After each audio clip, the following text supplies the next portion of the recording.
Hello and welcome to Ask PCMag, where our tech experts answer your tech questions. I'm Dan Costa, editor-in-chief of PCMag, and I'm joined today by John Burek. He runs our hardware team, which means he does all of our laptop, desktop, and component testing. John, thanks for joining me. Hey, glad to be here, Dan.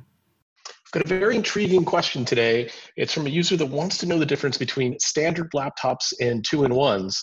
And he points out that Dell, for example, sells an XPS 13 and an XPS 13 two-in-one. And he's wondering if they're the same laptop, what's the advantage or what's the disadvantage to getting a two-in-one? Okay, so there's a couple of aspects to that. In the case where the reader's talking about the XPS 13 versus the XPS 13 two-in-one, they are actually two different laptops, because when you're designing a laptop to be a two-in-one of that kind, which is what you would call a 360-degree rotating design or a rotating convertible, I think that was sort of founded by Lenovo with their yoga machines back a few years back. And in those cases, the machine has a screen that goes all the way around and comes back around on itself like that. So it's a different chassis design. It requires a slightly bigger hinge in the hinge area to be able to go all the way around. So when you're building a laptop like the XPS 13, that's a pretty thin and pretty tightly built machine. So when you need to add a extra sort of bit of hinge hardware there, that's going to make some internal differences. Now, that said, those two machines aren't super different from each other. And in the same way, you're going to see like Lenovo does the same thing with ThinkPads. They have regular ThinkPads and they have yoga ThinkPads, which go all the way around. So you'll see some configuration differences between them, but, in the end, they're going to have roughly the same keyboard and roughly the same sort of overall design and attributes. Where it gets really different is if you're dealing with looking at a laptop that's a rotating two-in-one versus a detachable two-in-one. Detachable two-in-one is sort of like the Surface Pros that we see out there, where it's a tablet screen and you've got a keyboard that locks into it or plugs into it, and you separate them. And when you're looking at two machines that are rotating versus detaching, you've got a whole different sort of ball game going on there with keyboard, with thermals, with the potential for battery life and performance in a detachable versus a base, one with a base that's attached to it. So what is it? I mean, what are those trade-offs? Like, because I think a lot of people don't realize that those are very different types of machines, because they often get called the same thing. But what is the trade-off? Is it mostly a battery life thing? Is it mostly a performance thing?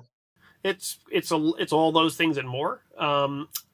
First of all, for performance, if you're building a detachable two-in-one, for the most part, there are a few exceptions or a few machines out there that aren't like this, but when you pull the keyboard off, you've just got a tablet in your hand, right? So that means all the electronics have to be behind the tablet. That means all of your battery, all of your processing, and all of the thermal hardware that keeps all that stuff cool, the storage, is all going to be behind the screen. So that limits what you can do. And as a result, you tend to see lower power processors in machines like that. Not in every case, but for the most part, you do. In terms of keyboard, that's usually the biggest trade-off. When you have a rotating two-in-one, the keyboard is attached to it. It's pretty much like a laptop that you're used to, a clamshell laptop that you're used to, so you can have a certain amount of thickness and nice travel and depth. With the detachables, it's all about portability, and not to say that there aren't portable rotating two-in-ones as well, but like if you look at a Surface Pro, it's got a very thin keyboard that it basically acts like a cover over the screen. You don't get a lot of travel on it. There are some detachables that have pretty good attaching keyboards. Like there's a Microsoft one called the Surface Book. Actually, Microsoft just about a week or so ago introduced the third generation of that. That one is a very solid base. You lock the two-in-one screen into it, and the base actually has a bunch of electronics and travel, key travel in it. But when you're generally speaking looking at a two-in-one that's a detachable versus a rotating one, you tend to think of the detachable ones as a tablet first, whereas the other ones are sort of laptop first that happen to convert into a tablet. Yeah, I think that's exactly right. And you hit on it, that a lot of people don't realize is that the detachable laptops, generally speaking, that keyboard is sort of an afterthought, and it's meant to be a tablet with a super thin keyboard, not something you're really going to want to type on all day. At least that's been my experience, and I think our testing has proven out some of that as well. Yeah, and actually, in addition to that, one thing I didn't occur to me before is there's also the cost issue. Is almost invariably, not in every case, with the detachables, the keyboard doesn't come with it. So you might look at a machine like the Surface Go 2, which just came out a few days ago.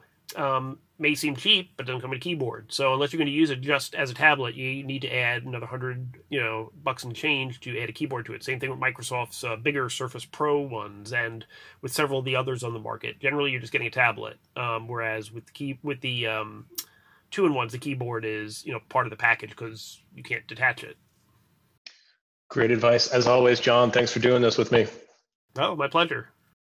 And that's Ask PCMag for today. If you've got questions, you can ask them on Facebook, on Twitter, on Instagram. Just use the hashtag AskPCMag. Until then, we'll see you on PCMag.com.